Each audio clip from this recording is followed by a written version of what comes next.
Gusto kong i-share sa inyo ang pahayag ni Mayor Baste ng Davao City tungkol sa nangyaring pawn shop robbery sa Davao na lumalabas na parang tanim robbery, parang tanim bala. Ito naman, tanim robbery, para lang masira ang mga Duterte, may pakita na magulo ang Davao. Taga Leyte po ang Taga Leyte ang nahuli ng hold up o nag-robbery sa pawn shop.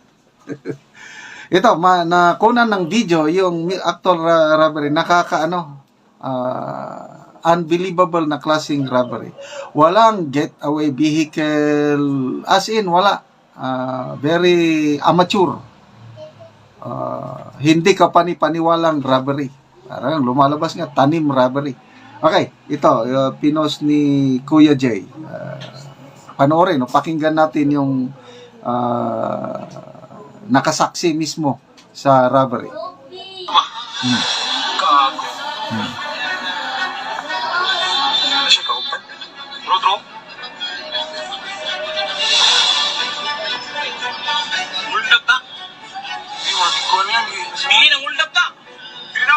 Yan o, nakamotor.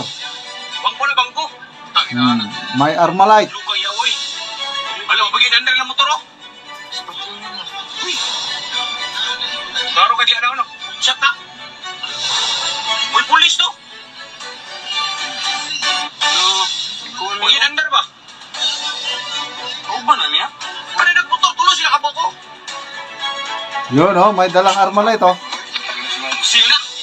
Lumang motor. Yan, nahuli na.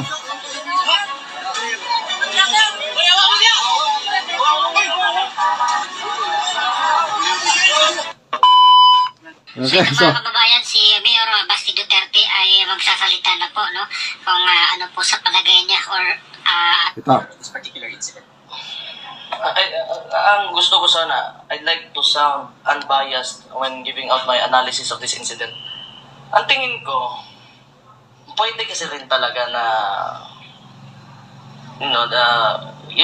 that individual na galing ng Leyte, he was asked to do a job here in Davao. O kung illegal man o hindi niya alam, then doon dinala siya, yan yung ginawa nila. And it could be na sinadya. Sinadya. It's easy to pay. Madali bayaran ng isang tao para gumawa and a promise of a reward pag nagawa nila yung something, a criminal activity. Kasi sa gutom ngayon ng Pilipino, sa sobrang hirap. But on the other hand, gusto ko rin, hindi man gusto, pero there's a big possibility dahil ugok talaga itong PNP chief natin and the BBM administration is very lenient on criminals right now. Kaya it encourages criminals to do these kinds of activities. So expect talaga tayo, a lot of people are very displeased with the current peace and order situation in the entire country. So kahit naman we're doing everything that we can to secure Davao City, pero if yung PNP chief magsasalita na ang droga pampagising, what can you expect, no? On kung paano mag-behave yung mga criminals right now. It is very encouraging for them na nakikita nila na hindi talaga stricto yung presidente natin pagdating sa peace and order.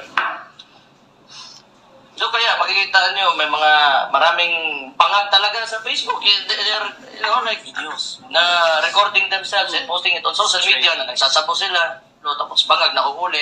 It's all documented. The media is there. A lot of crazy things are happening in this country right now, especially crimes. And yet, ayaw umamin ito. And ang masaklap lang, yung sinabi yung statement niya, it's very disturbing kasi sa akin, kaya binabalik ko. Because, prohibited yung drugs eh. It should not come out of somebody's mouth, especially when you are the chief PNP. Kung gobyerno ka.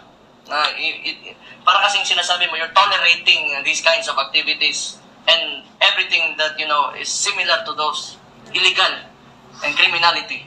So ito, kaya may nagkakaroon tayo ng ganito is because lenient talaga yung ano.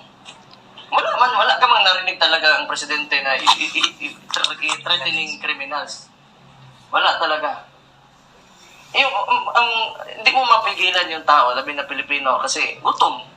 Yung iba, wala na talaga, hindi nakapag-aral. Wala talagang ano. Kailangan mo, kasi may mga... Okay, so, dalawang possibility, sabi ni Mayor Baste. Pwedeng pwedeng sinadya para sirain ang image ng Davao. Pwede yun. Pwede rin na hindi yun sinadya, kundi ginusto lang ng mga robbers, hold-uppers, dahil sa hirap ng buhay, at dahil very lenient ang gobyerno, ang PNP chief, yun, binibirahan ng PNP chief, binibirahan yung presidente na walang ginawa, hindi pinapabayaan lang ang criminality, ganun ang sinasabi niya. So, kayo mga kaibigan, ano sa tingin nyo? Tanim robbery ito, sinadya? O talagang ginawa lang ng robbers na dahil gutom eh. Kasi kung nagigipit, kahit sa patalim, kumakapit. So, agree ako kay Mayor si Baste na yan, it's either of the two. Pwede yun. Basta, ang klaro ngayon is mas malala na ang peace and order situation natin yan. Hindi na safety ang ating, lalo na sa gabi. So, sana magawan pa ito ng pahayag ng Pangulong Marcos sa isang campaign rally. February 28, 2025. I don't know kung saang lugar ito. Ito, ipinost ni Optic Politics 3 hours ago. Sabi ni Optics, let's not listen. Yeah, we won't listen to your designated chihuahuas. Better, we'll be retarded. So ito po yung pahayag ng Pangulo sa kampanya. Sabi niya, huwag tayong makikinig ng mga puro dada ng dada. Dapat ang ihalal natin ay puro gawa. Wow, magandang pakinggan ano? Kasi tama nga naman eh, bakit mo ihalal ang hanggang promesa lang? Yung dada ng dada, promesa lang yun. Yung promesa niya hindi naman natutupad. Di ba ganon ang dada ng dada? Dapat puros gawa. Okay. Tingnan natin, people who reacted. So, mga tao, naniwala ba sila dito sa pahayag ng Pangulo? Okay, 2,200 ang nag-react. 2,000 tumatawa. Ito na naman. Bumira na ulit ang laugh emoji. Halos 99% tumatawa. Ang nag-like lang sa pahayag ng Pangulo is 227. Okay. Mga comments. Sharon Rose Dacera. Sabi niya, ha ha ha. Dada ng dada. Ikaw naman talaga, Baby M, walang ginagawa, pulbos ka lang ng pulbos. No more bottle. Telma Balahadja. Ikaw ang nahalal na walang nagawa, kundi sobrang puwerhisyo.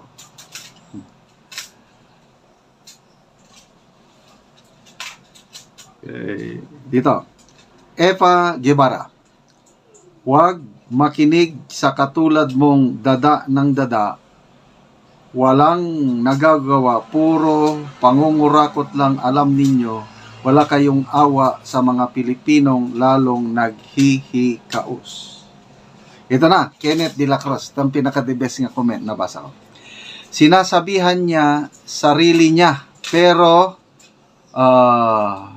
dada at nakaw transfer fund ginagawa niya for political budget, for election. Walang ginawa kundi namumulitika imbis ayusin ang problema ng Pilipinas, kagaya ng high inflation at jobless na mga Pilipino.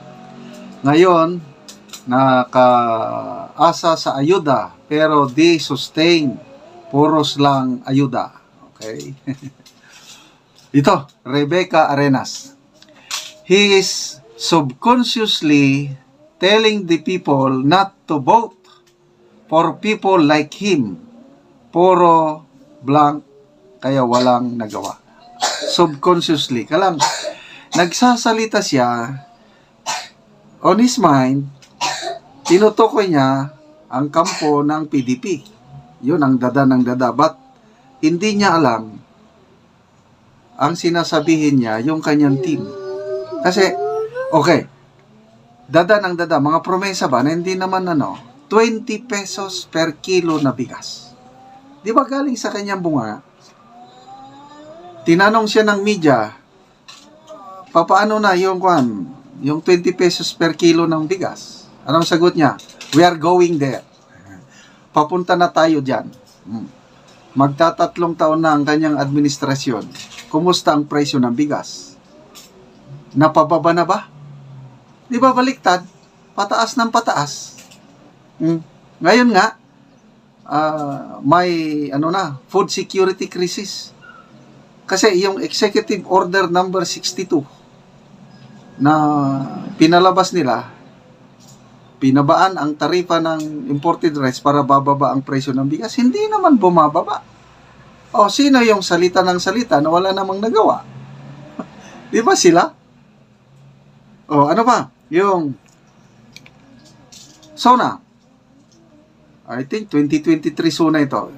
Smugglers and hoarders, your days are numbered. Pinalakpakan yun eh. Oh, kumusta ang mga smugglers and hoarders? Rice cartel. Nawala na ba sila? Nandyan pa rin, namamayagpag. Kaya nga, hindi maibaba ang presyo ng bigas kasi sa mga hoarders. Rice cartel, yun ang sinabihan niya nga, your days are numbered. Ang dami. Ano pa yung listahan ko? Bayan, babangon muli yung kanyang promise. Kumusta itong 3 taon na panunungkulan? Kumusta ang buhay ng nakakaraming Pilipino? Gumaan ba o lalong bumiga? AFP modernization. Noong December, ang ganda yung kanyang salita. We are committed of building a world-class armed forces that is a source of national pride and national security. Ang gandang pakinggan, ang gandang palakpakan. O ngayon, dahil sa Supreme Court oral arguments na booking, salamat kay Justice Amy Lazaro Javier. Ni-research niya na pag-alaman.